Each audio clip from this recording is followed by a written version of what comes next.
سعودی عرب کی زکوٰۃ، ٹیکس اور کسٹمز اتھارٹی ضابطہ نے آج عالمی یوم کسٹمز منایا۔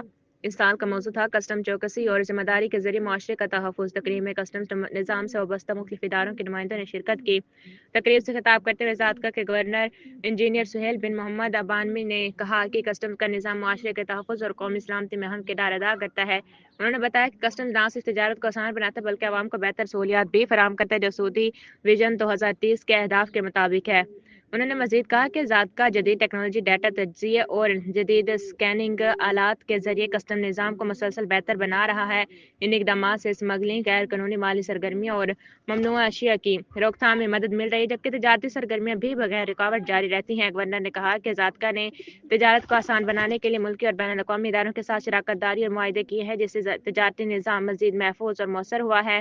اپنے خطاب کے اختتام پر انہوں نے تمام کسٹم اہلکاروں کی محنت اور قومی جذبے کو سراہا اور کہا کہ باہمی تعاون ہی محفوظ اور پائیدار مستقبل کی بنیاد ہے۔ تقریب کے آخر میں ضابطہ کے شراکت دار اداروں کو ان کی خدمت کے اعتراف میں اعزازات بھی دیے گئے۔ رپورٹ زبیر خان بلوچ۔